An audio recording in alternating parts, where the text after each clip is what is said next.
Thank you. Thank you very much. Thank you. That's a good-looking group behind me. This group isn't too bad either. Very nice. Nice to be with you. Beautiful, right? Beautiful. Thank you very much. And thank you all for being here to support one of the most important pieces of legislation in the history of our country. And that's everybody saying that, virtually everybody. The one big, beautiful bill to secure our borders, turbocharge our economy, and bring back the American dream. That's what's happening, too. It's met with tremendous approval and reception. And when we were thinking about doing it, we were going to break it down into 3, 4, 5, 6, or even 7 bills. And I said, let's make it one big, beautiful bill, Mike, right?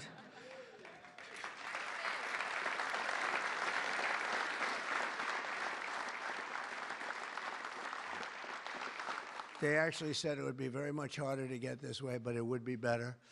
And the truth is, I think it worked out well because there's something for everybody, and I think in many ways much better.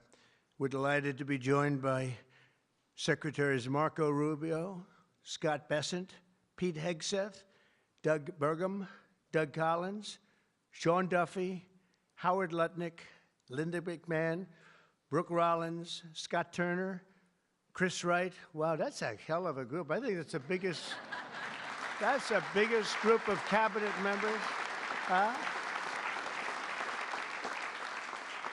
That's the biggest group of cabinet, and we're not finished yet because we have our great Attorney General Pam Bondi here. U.S. Trade Representative, and he's working around 24 hours. We have them one after another. Countries come. Everybody wants to be with us because we have the hottest country in the world. A year ago, we had a disaster on our hand. We had the coldest country, I think, by far, and now we have the hottest. The King of Saudi Arabia, when I was there, we brought back $5.1 trillion between Qatar, Saudi Arabia, and UAE. And all three said, great leaders, they all said to me the same thing. You know, it's amazing. In 4 months at that time, now it's getting to be close to 6. But in 4 months, they said, you have the hottest country anywhere in the world. It's not even close. And they thought we were dead a year before that. They said, I thought you were dead. The country was dead. And it was pretty close to it. But we have the hottest country in the world, so it's great. And Trade Representative Jamieson Greer is very busy because, where are you, Jamieson? Everybody wants to make a deal and have a part of it, right? I know you and Howard and Scott are working overtime, making deals with other countries. Remember a few months ago, the press was saying, do you really have anybody of any interest? Well, we just signed with China yesterday, right? Just signed with China. We have everybody. We're not going to make deals with everybody. Some we're just going to send them a letter, say, thank you very much. You're going to pay 25, 35, 45%. That's the easy way to do it. And my people don't want to do it that way. They want to do some of it, but they want to make more deals than I would do. But we're having some great deals. We have one coming up, maybe with India, very big one, where we're going to open up India. In the China deal, we're starting to open up China, things that never really could have happened. And the relationship with every country has been very good. And we also have OMB Director, who's very busy also, Russ Vogt. Thank you. Thank you, Russ.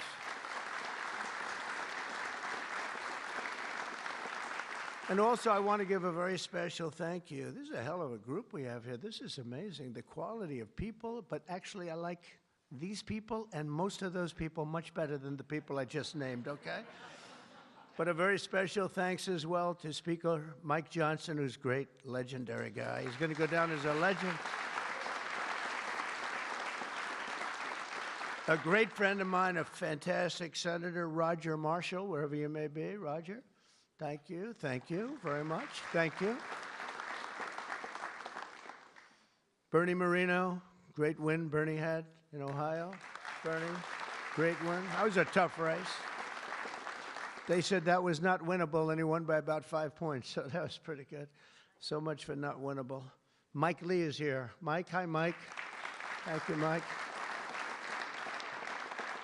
Tim Sheehy, another tremendous win.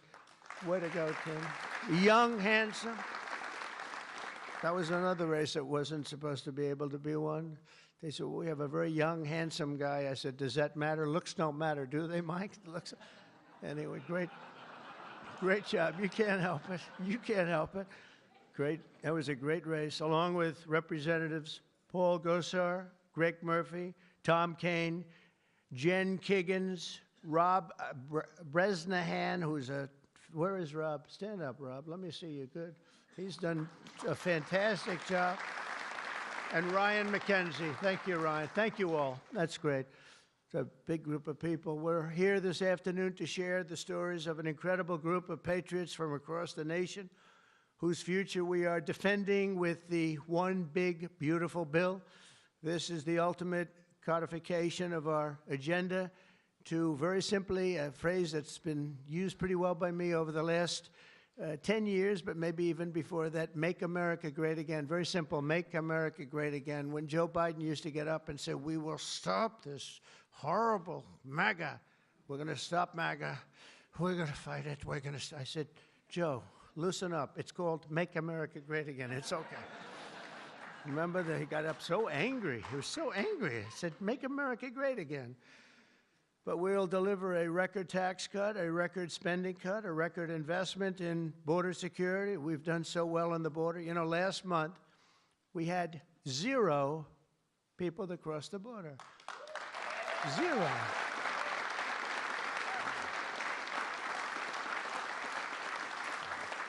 So Christie and Tom Homan and some of the people, what a job you've done. But, you know, people forget about that. They don't care. The border's been fixed. I wanted to talk about the border 2 days ago at a big group. Sir, they don't want to hear about the border. Why? It's fixed. You know, it's the second time it happened to me. In 2016, I won on the border. I fixed it in about 3 months. It was beautiful. And they wouldn't let me talk about the border. Sir, nobody wants to hear about the border. But we're going to talk about it anyway. Right, Tom Homan? We're talking about it anyway.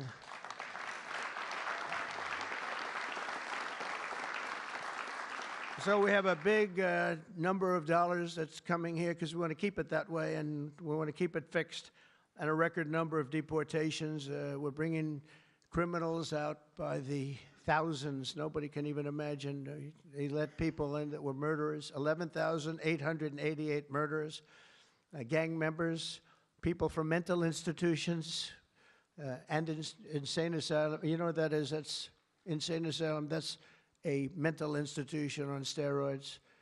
During the campaign, I talk about the late, great Hannibal Lecter. Do you know who that is, Hannibal Lecter? Silence of the Lambs. I'd talk about it, and the fake news would go crazy. Why does he keep mentioning? Well, because we won in a landslide. That's why they don't want to have Hannibal in our midst. And the day I signed this bill into law, almost every major promise made in the 2024 campaign already will have become a promise kept. And that's very important. Promises made, promises kept. And according to the Council of Economic Advisors, these reforms will protect or create more than 7 million jobs, add 3.1% to economic growth, reduce taxes for the typical American by nearly 15%, and increase take-home pay for the normal family of 4 by at least $13,000, and that takes place immediately. That's not bad, right? Look, I'm looking at that guy back there, right? That's pretty good. And if we had a person over at the Fed that would lower interest rates a little bit, that would be helpful too. It's hard to believe. This is on top of, you know, we have to fight this guy. He's not doing the job. Each point that he keeps it up is the equivalent of $300 billion. $300 billion. So if he lowered it to, it would save $600 billion. We have to work hard with cuts on that, right? That's a lot of cutting. And this guy could do it so easily. We don't have inflation. Well, we might have inflation. Yeah, and if you do, you raise the rate a little bit. That's okay. But we're going out because Biden gave us a lot of short-term debt. And in giving us short-term debt, he did us no favor. So I think what we'll do is we'll probably just extend the short-term debt and then go out, because I don't want to tie it up for 10 or 15 years at a high rate. But every point is it's really more, is $300 billion. So if we got it down to 1%, we're talking about almost $1 trillion in saving just with the stroke of a pen. No work, no missing anything, just like an accounting situation. Oh, Doug Collins, I just see Doug. Did I mention you, Doug? I don't think so. I'm glad I saw you. I'm glad that somebody's going to be in big trouble with you. They didn't write your name down, Doug. Somebody's in big, somebody's in, I got you. So we think of that, though. We save, and all you have to do, it's so simple. I'm explaining to this guy, and Biden extended him. That wasn't good. I'm explaining to him, you can do so much for our country. You could save $1 trillion just with a stroke of a pen. Just a little, the utterance of a sentence that we're going to be cutting. It's a shame. It's a shame. We're one of the highest. We should be the lowest. You know, with the United States of America, we'd have money coming in like at levels that they have never seen. I got a call the other day from the people in Congress because we're doing our bill. I didn't even tell you this, Mike, and they called. They said, there's something wrong with the numbers, sir. I said, what's wrong? I don't know. They're not balancing out. There's something really wrong. I said, is that a good thing or a bad thing? Well, we don't know. I said, what's the problem? We're taking in much more money than we have scheduled. I said, so far that sounds good. They said, how much is it? About $80 billion. I said, do me a favor, check the tariff line. They called me back an hour later. Sir, we've taken in $88 billion in tariffs. Isn't that a beautiful thing? $88 billion. I thought I'd tell these little stories. Go off script and tell these little stories, Scott, right? Because it does make it a little more interesting. Although my speechwriters have just gotten every award in the book. Vince, where are you, Vince? Where are we? Where's Ross? He's gotten all these awards, and I'm going off the record all the time.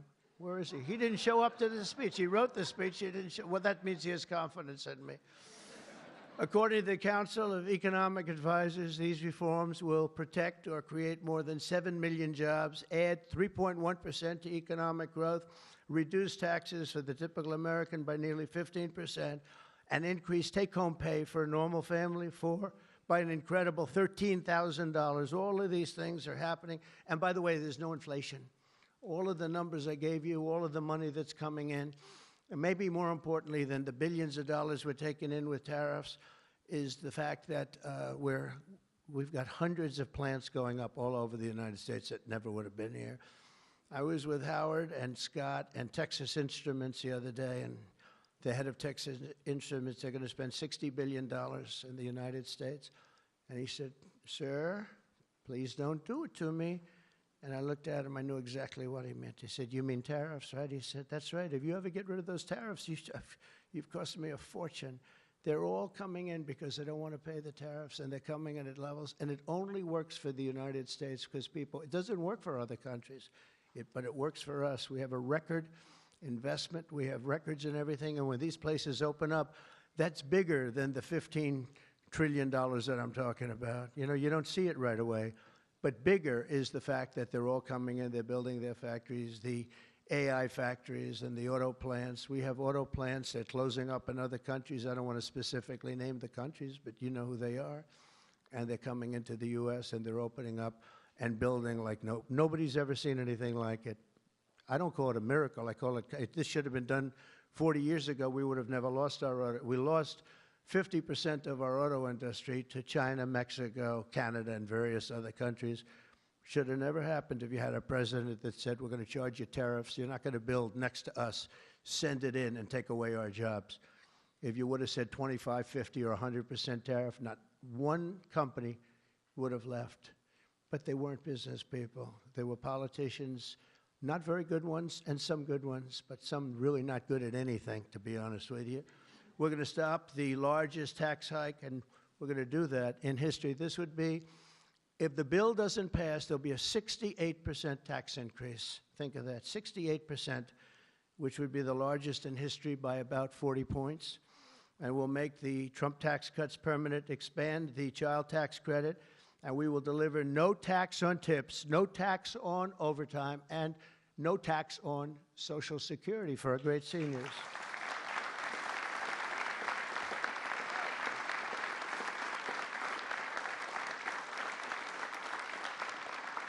Among the countless citizens who will benefit from these tax cuts is Malachi Krzyzewski, a devoted mom and DoorDash driver from Ripon, Wisconsin, who uses her tip income to support her son.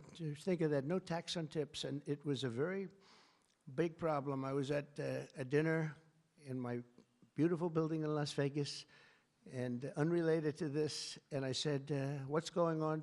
I will never say good-looking waitress, because looks don't matter anymore, you know, in our modern society. She happened to be beautiful, but I won't say that.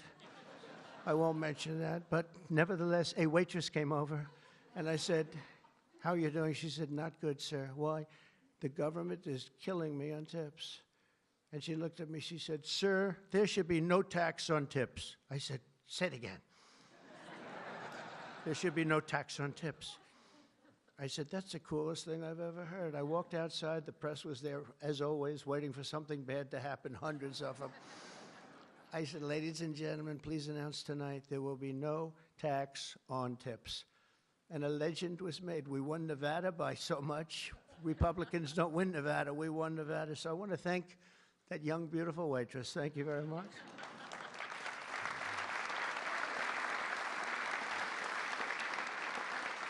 But with no tax on tips and other cuts, this bill will save Malachi thousands of dollars per year, enabling her to achieve her goal of visiting every U.S. state with her son. She wants to visit every state by the time he's 18 years old. So, Malachi, it sounds to me like you're off to a fantastic start. And where are you, Malachi? Where are you? Congratulations. Great. That's good.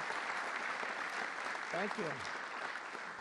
Also with us today is Luke Wilson, a 23-year-old electrical lineman. He loves being an electrician, but in this case, the lineman. And these are guys that take big risk, and it's hard stuff. But if you know what you're doing, it's fine. He's from Harmony, Pennsylvania, as well as Dee Sova, a truck driver from Springfield, Missouri, where, by the way, our beautiful planes landed, our B-2s. They landed after 36 hours of flying. Great going, Pete. And they hit the target. And they hit the target, and the target has now been proven to be obliterated, just as we said. We had little fake news from CNN. Thank you very much, CNN, for that. With 3 million miles of driving under her belt, who mentors other women in her industry. And I just want to say, Luke and Dee spend countless hours working overtime to help make this country run. And this bill, the typical overtime worker like them will take home nearly $1,500 extra every single year. So you're talking about at least $1,500, and there will be no harassment because you were being harassed by the Democrats. So Luke and Dee, congratulations to you both. Thank you very much. Congratulations, wherever you may be. Thank you. Thank you very much. Also with us is James Benson, a third-generation auto worker from Belleville, Michigan, who has spent 26 years at Ford Motor Company, which is doing very well. They have a lot of plants in this country. If you have plants in this country, you're going to make a lot of money. And is a member of a tremendous group of people, auto workers. And I'll tell you, we love these people. Auto workers for Trump, and I came through for them, but they were with me long before I really thought. A lot of people said, is he going to run again? Will he run? They've always been with me, the auto workers. James was a lifelong Democrat until 2017, when he saw the benefits of our tax law, and he also liked Trump. Now, sometimes they can like the law, but if they don't like the candidate, it's not going to matter, right? Is that right, Marco? Marco knows, because he has been one hell of a great Secretary of State, right? Stand up, Marco. Everybody respects Marco, right? True. Everybody respects him. Now we're delivering an even bigger win for the auto workers by making interest on car payments fully tax deductible. You know, that's something only rich people seem to have gotten. I said, you know, and that was my idea. It's pretty simple. But I said, you know, the rich people, they always looking for deductions. We want deductions. Linda, did I say, will you please stand up? Linda McMahon. So great. How much is Harvard going to be charged? How much are you asking for Harvard? Because they really have violated a lot of different caveats, haven't they? Huh? A lot, like a lot. They've been given $5 billion over the years. Can you imagine? And that's over a short number of years. That's just the beginning. They have $52 billion sitting in the bank, and they haven't been nice to our country.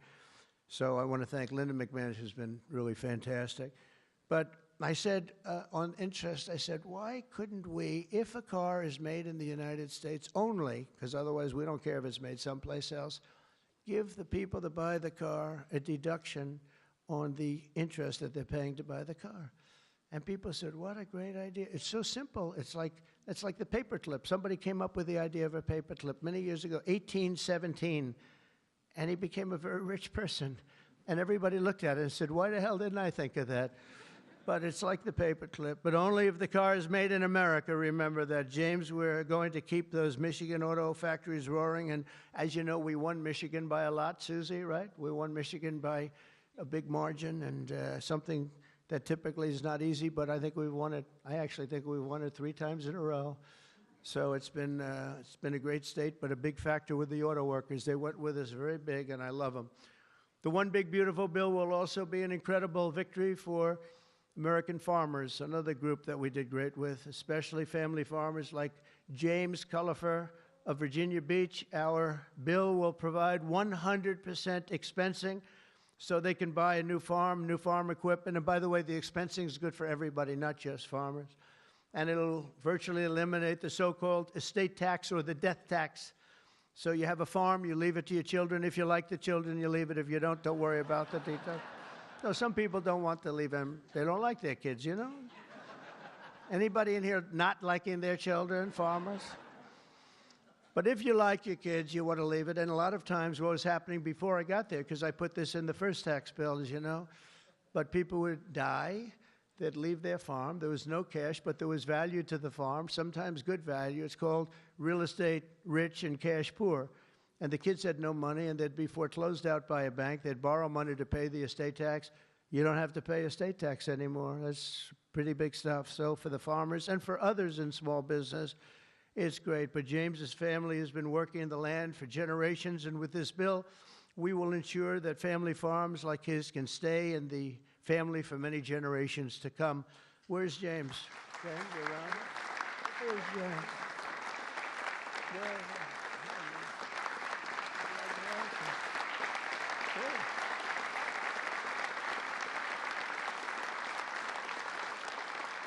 That's great. And you know what I mean, James, right? People pass away, they love their kids or whoever they're leaving, but they love their kids especially. And you won't have the family farmer anymore the long time because they were losing them to the banks, and they were losing them at record numbers. Not going to happen anymore. There's no tax. We're also going to empower American parents by expanding opportunity scholarships to provide school choice. School choice is a big deal.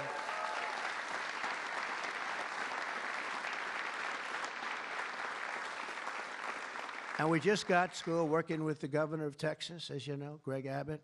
We just had it passed in Texas, and I know about that. Somebody said, yeah, that was a big deal. They've been trying to get it for 9 years, and they asked me if I'd call the legislature, Republicans in the legislature, and I did. And I gave them a pep talk, and everybody voted for it. First time, they were shocked, but they never asked me to call them before. This was the first time, and they got it passed, right, Susie? It was amazing. And it was something that Dan and Greg and everybody, they really wanted it. And Ted Cruz wanted it badly. They all wanted it, so we got it in Texas. But you're going to have it, more and more people are talking about school choice. Good thing. This will be the godsend for mothers like Angelina Banks from Philadelphia. Where's Angelina? Where is Angelina?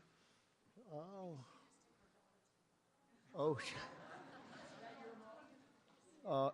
Oh. You are very pretty. She went out for a second and she's coming back. Okay? Where's Ange? Come on over here, Angelina. Oh, that's terrible. Oh, wow. How are you? I won't ask you where you've been, okay? I promise. But it's great to have you. It's great to have. I mentioned your name. I said, where's Angelina? He said, she'll be right back, sir. Thank you very much. Appreciate it. And Aubrey and Ava Jane, Angelina says the tax relief for child care and education are a foundation for stability and dignity. I think those were your words, right? Stability and dignity. Good words for her family. And with the One Big Beautiful Bill, we're delivering both empowering hundreds of thousands of families to choose the public, private, charter, religious school, or the home school of their choice. And Angelina, thank you very much for being with us. Beautiful. Beautiful. So this bill will also be the single most important piece of border legislation ever to cross the floor of Congress. We will hire 3,000 new Border Patrol officers and 10,000 new ICE agents. And these people are great. I tell you what, I got to know a lot of them. And we have tremendous representation. They've been for me from day one. In fact, I shouldn't say this, but they endorsed me when I first ran, almost at the beginning. And they weren't sure if they were allowed to endorse me. And they said, we don't care, we're endorsing you. But they were great, and they've been my friends ever since. But think of that. So we're going to hire 3,000 new Border Patrol officers, 10,000 new ICE agents. And, you know, these ICE guys, they go into war zones, and they're tough, and they love our country. And if you're not going to be tough, you're not going to do well. But they are tough, and they'll break into a pack, and they call them a pack. Some of these packs come out of the jails of Venezuela. They come from places that you don't want to know about. They're gang members that have been all sent in here through Biden's open door stupid policy. The dumbest policy, I think, well, we have a lot of dumb policies, but the worst, I think, is open borders, where anybody comes into our country totally unvetted, totally unchecked. And they're drug dealers, and they're people that we don't want them. And they're murderers, you know, they're murderers.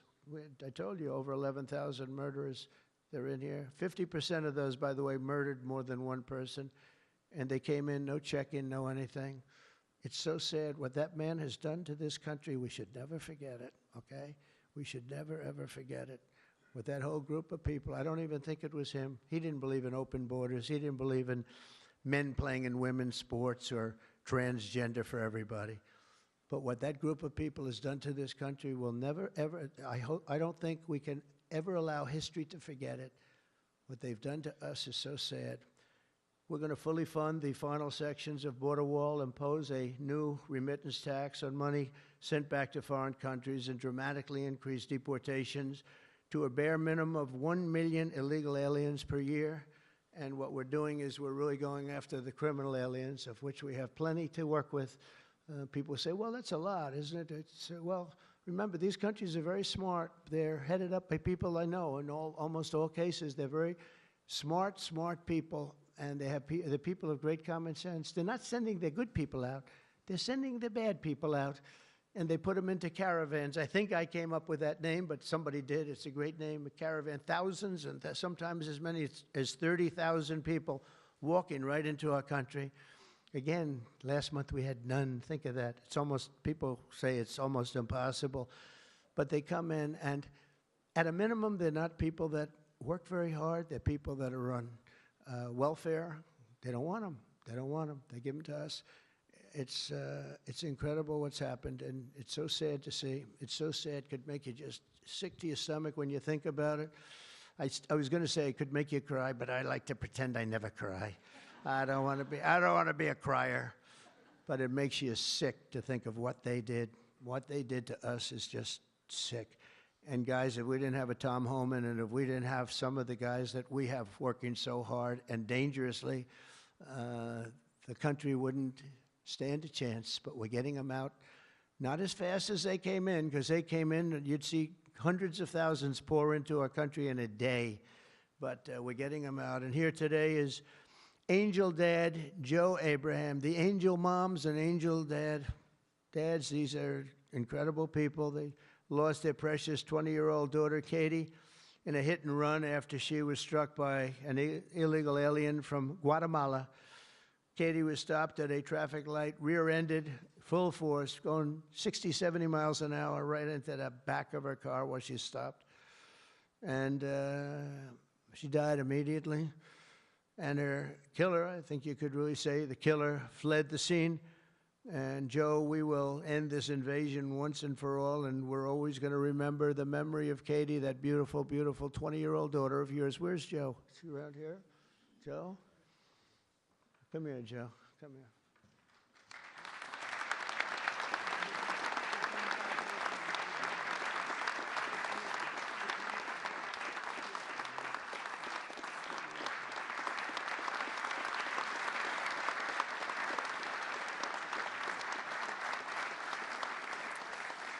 Ah, boy, oh, boy, oh, boy. Thank you, Jeff, very much. Also with us is Sarah Stewart from Kerrville, Texas, who lost her brother to the fentanyl epidemic that has inundated her small town. Our bill provides billions and billions of dollars to stop fentanyl and other illicit narcotics. We're also charging other countries like Mexico, Canada, and China billions of dollars in taxes that we put on because they've allowed people that are selling fentanyl to go through their countries, or in the case of China, they send it here, and paying a lot of money at least, but would rather stop it. I think we're doing a big job of that, but would rather stop it. And other illicit narcotics pouring across the border and stealing more American lives. And thank you. Sarah will not rest until that fight is done. We're going to get that fight done. Sarah Stewart is where? Sarah? Hi, Sarah. Beautiful.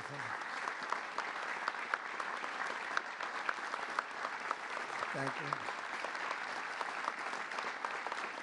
Good guy, huh? Yeah. I can see that. I also want to thank the president of the National Border Patrol. His name is Paul Perez. He's been with me from the beginning. And Brandon before him. These are great people. I've gotten very friendly with some of these people from Border Patrol and ICE because I'd call them once every 2 or 3 days. How we doing? How we doing? How we doing? If you remember, Kamala was the border czar. And in 4 years, she never made one call to Paul or Brandon or anybody else. And I'd like to have Paul come up, say a couple of words if you're here. Paul? Where are you, Paul? Oh, there you are. Go ahead, Paul. President Trump made promises that he's kept. Now it's time for Congress to back him up. We need to end the chaotic and recklessness that Biden allowed into this country. The millions of people that are out there, we're going to get with this big, beautiful bill. We've got the funding, we've got the technology, we need everything in that bill to get it done so that no more families are victimized. And those that have victimized families, we can go get them out with ICE. Our officers and agents are not afraid. We're ready to take this fight to them, and we've been so because of President Trump's leadership. Thank you, sir.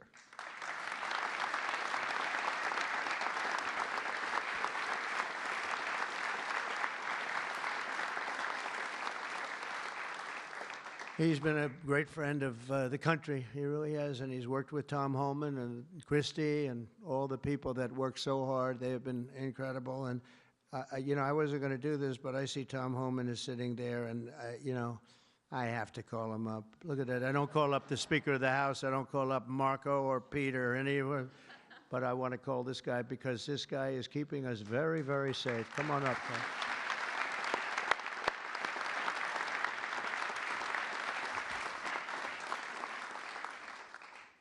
Well, look, I think this issue of the big, beautiful bill should be nonpartisan. I don't know what the hell's the matter with everybody up in Congress? People are dying every day. ICE is arresting 3 times as many criminals that the Biden administration did. We're taking public safety threats and national security threats off the street every single day. But we got over 600,000 illegal aliens with criminal histories walking the streets of this country. We got less than 5,000 deportation officers. This should be a no-brainer. The more resources we get, if we get this bill passed, we got more agents on the road. We buy more beds, we get more transportation flights. More agents means more bad guys arrested, taken off the streets of this country every single day. Every day we arrest a public safety threat or national security threat, this makes this country much safer. Who the hell would be against that? And I get irritated, I get pissed off because I'm sick of meeting angel moms and dads. You want to talk about family separation? They buried their children. So I've done this since 1984. I've worked for 6 different presidents. No one has had the success of the Trump administration. We got the most secure border in the history of this nation today.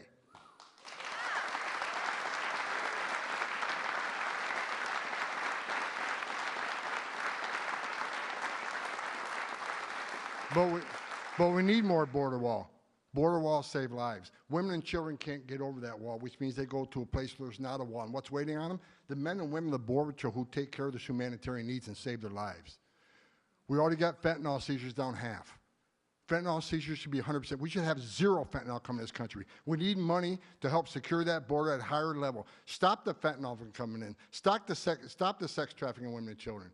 Stop the known suspected terrorists coming across that border. Right now, I was looking at the stats today. ICE is arresting a record number of known suspected terrorists in this country, along with the FBI. With more money, we can arrest more of these people, make this country safer. This is a nonpartisan issue. Let's make this country safe again. So the Democrats and the Republicans and the Independents, I don't care who you're from, pass the bill so we make this country safe, so we can stop the violence against ICE officers. Let's make this country safe again, and without that bill, it's going to be a hard road. We got a lot of people to look for, a lot of people to arrest, a lot of national security threats we know are in this country. We need to find them. We need more money to do that. We need more agents to do that. For God's sake, let's pass this bill and get this done.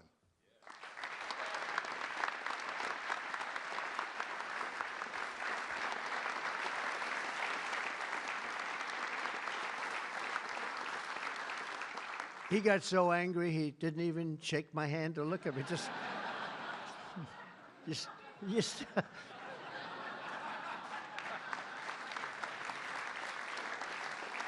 But he's right. He's right. And we have no money for the border if we don't pass this bill. We have virtually nothing. And so we're going to get it done for you, Tom, and for all of the people that have worked with you. It's been amazing, the job you've done. And just in finishing, look, this is the largest tax cut in the history of our country. They want to give you, the Democrats want to give you the biggest tax increase in the history of our country. They have things, whether it's border or economic development or no tax on tips and Social Security and no tax on overtime and all these different things. There are hundreds of things here. It's so good. And we're going to also cut costs. We're cutting $1.7 trillion in this bill, and you're not going to feel any of it. And your Medicaid is left alone. It's left the same. Your Medicare and your Social Security are strengthened. We're not cutting. The Democrats are going to destroy all three of them because it's not sustainable. They'll end up cutting your Medicare, Medicaid in half. So we're going to do a real job. It's so important. So if you can, call your senators, call your congressmen. We have to get the vote. I want to thank you. You have been unbelievable, Mr. Speaker. You have worked round the clock for months,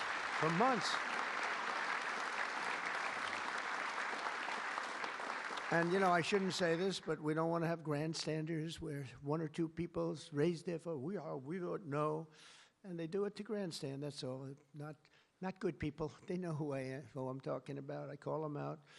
But we don't need grandstanders. We have to get our country back and bring it back strong. And our country is going to be stronger, bigger, better than ever before. We're going to make it better than ever before. And that's despite the bad hand that we were dealt 6 months ago. We were dealt a really bad hand. We were dealt a sick hand.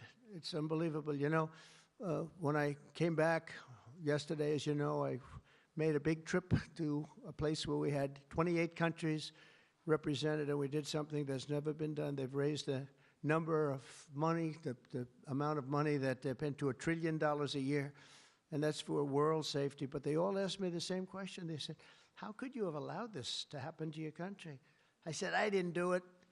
But they said, how could you allow people to pour in? They don't understand it. They all have borders. They have fences, they have walls, or they have just strong people standing there. You can't do it. And they said to me, you know, it's amazing that they allowed these things to happen. And it's amazing, too. I agree. You know, as a business guy, I always like to understand where the other side's coming from. What do they want? What do they get? And, you know, you can make good deals based on understanding the other side.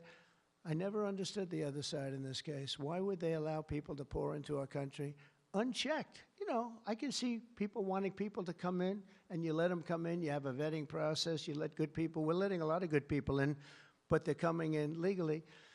But why would you allow people to come in that you can look at them and say, big trouble, big trouble? Why would you do it? It's nobody understands. And a lot of people say voting, but, you know, we've got to strengthen up our elections because the voting is crooked as hell.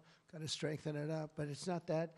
It's either they're stupid and they're not stupid, or they hate our country. But we love our country, and we're going to stop this madness, and we're going to get this bill approved. And all of the things that I've been talking about now for 2 years on the campaign trail, and we won, remember, we won every single swing state. We won by millions of votes. We won everything. We won every, it was a landslide. We won something that nobody talks about, districts. You have thousands of districts. We won 2,750 to 505. Think of that. That's why when you see a map, the whole map is red. That stands for Republican, by the way, because it stands for a lot of other things too, but it stands for Republican with a little piece of blue on each side. But that's why, think of that, 2,750 districts to 505 districts. That's what, this was a slaughter, but it gave us a mandate to do some great things. And I want to thank John Thune, and I want to thank the speaker, and I want to thank Marco and everybody here, everybody here. They have been so incredible. Pam, you've been unbelievable as the Attorney General. We appreciate it. Not easy, not easy. And we're coming back faster than anybody ever thought possible. I told you what they said to me on just trips by very smart people. But we're going to make this, we're going to do this very quickly. It's happening a lot faster than even I thought possible. And we're going to be celebrating very quickly, and we're going to be celebrating for a long time because we're turning our country around. We're getting our country back. And we're ruling with common sense, you know, whether you're conservative or liberal or, as they like to say, progressive. They don't like the word liberal anymore. Progressive, I think it's a beautiful word, too. That's why I call them liberal. It's too nice a word. I don't know how you can be progressive when you're turning the country backwards. But no matter what you are, it's all about common sense. And I think that's the way I've ruled. I do what's right. I want to have borders. I don't want to have transgender for anybody that happens to leave the house at a young age, the things they do. I don't want to have men playing in women's sports. That's got to be, you know, they say it's an 80-20. I think it's a 97-3 issue. It's so ridiculous. It's so ridiculous.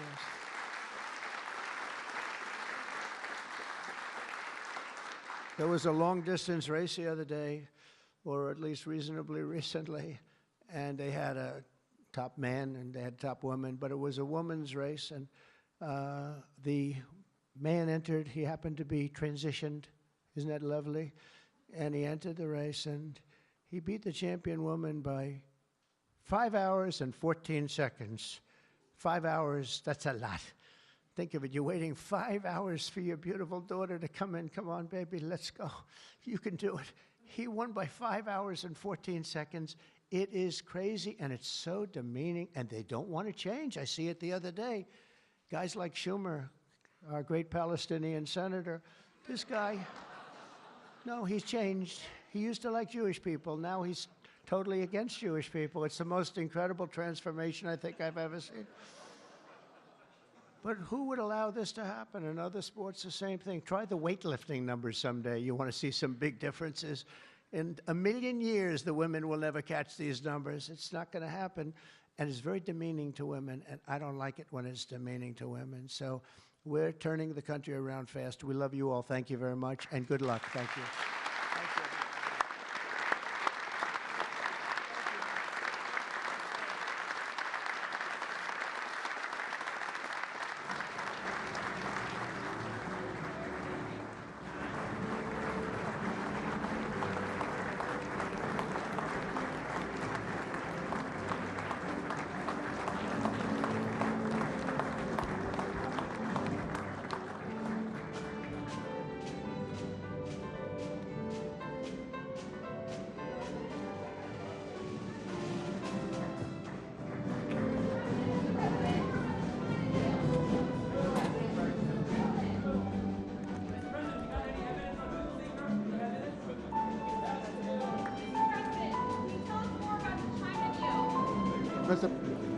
Mr. President, can Congress finish this by July 4th?